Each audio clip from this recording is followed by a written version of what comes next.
every so often someone comes along who changes the world a little.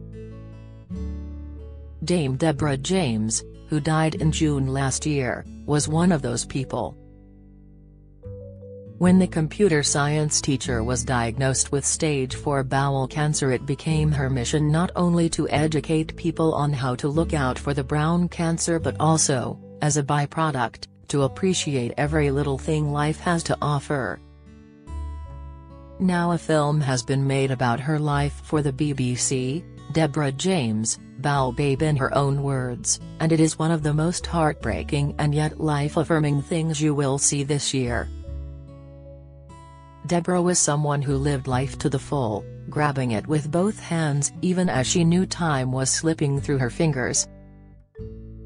She would dance after chemotherapy, skip in the rain, post poop emojis, anything to get her message heard. She documented it all on her Instagram page, which had nearly 1 million followers.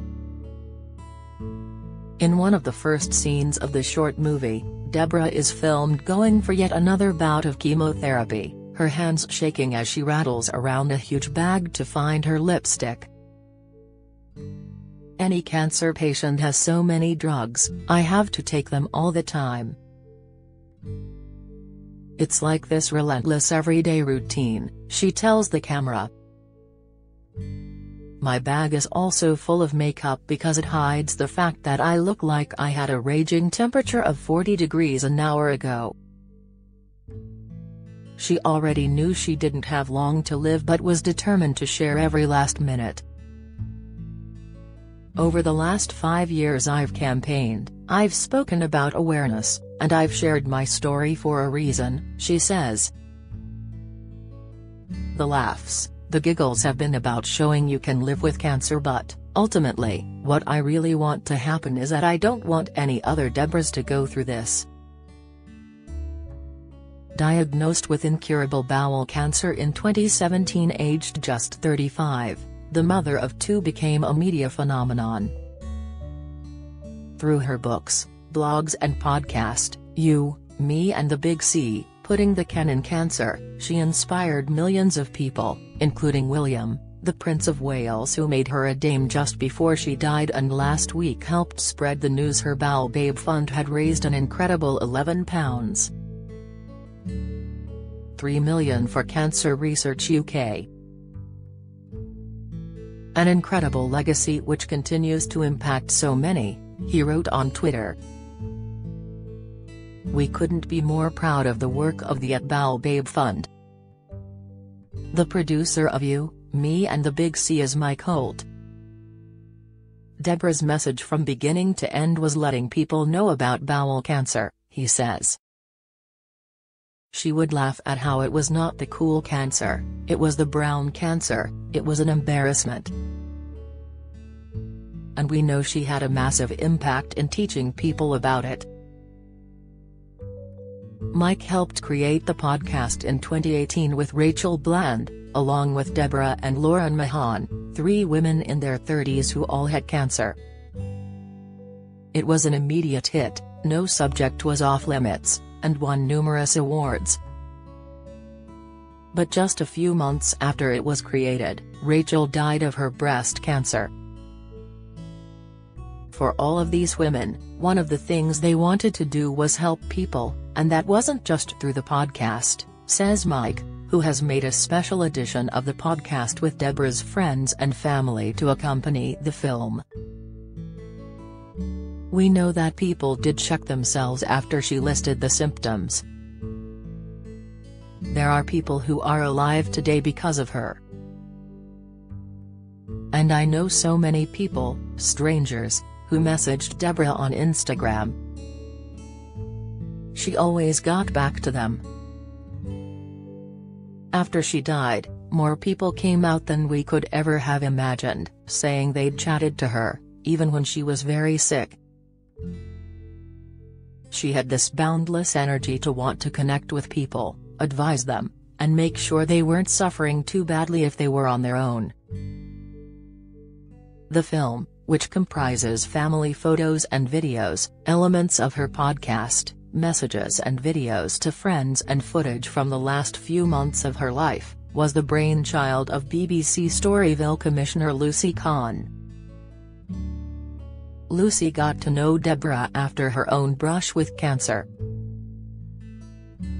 "I was diagnosed with breast cancer just before the first lockdown and I didn't know anyone who had cancer," she explains. "I started listening to you, Me and the Big C, and following all the presenters on Instagram. I loved what she was doing, all the memories she was making for her kids, and most of all how fun she seemed. I was conscious of the fact that, while I was still having treatment, the pandemic meant treatment had stopped for some people, and I wanted to make a film about it for Panorama, which became Britain's cancer crisis." Lucy sent Deborah a message, inviting her to be in the film. Deborah agreed but stressed she didn't want to be portrayed as a victim. Instead, she was the reporter on the film. The two women became firm friends. "Deborah was a natural, and, even though we were making a film about people dying, it was a film with a lot of laughter," Lucy remembers. She kept saying, "Where you've got options, you've got hope," and that wasn't something I had realized before. "Before I met her, I was so scared I was struggling to sleep. But then you meet someone like her and you realize you need to live a little instead of sitting around worrying." That felt so powerful, and I think that is the message she gave to everyone around her. After the documentary aired, Deborah was keen to make a second one to demonstrate how science could be used to cure cancer, but at the same time she was becoming more and more unwell as she began to run out of options. In January 2022 she nearly died and did a series of podcasts from hospital when she thought she was dying, says Lucy. "I remember walking down the street, listening to them, thinking, we need to turn it into a film. And that's what we started doing until she was too ill to finish it." Even towards the end, last May, Deborah was inspiring her friends.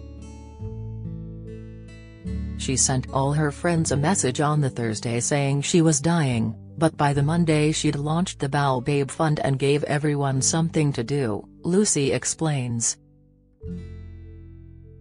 "I knew I had to finish the film because, at the heart of the science message that she wanted to put across, is the funding that it requires."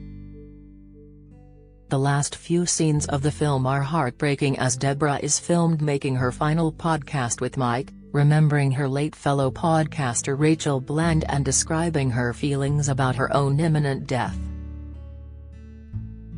"I am amazed at how tired I am," she says. "I've had 5 years knowing this will happen to me and it's still shocking. I am currently in a state of doing death admin, which I remember distinctly Rachel talking about. She is always in my mind. How brave she must have been, because I don't feel that brave. Maybe she'll meet me on the other side and she'll be like, wow, better late than never. I suppose that's it from me. I can't believe it. We'll see each other again, somewhere, somehow, dancing. And until then, please, please just enjoy life, because it is so precious. All I want right now is more time and more life. Oh, and also, check your boo."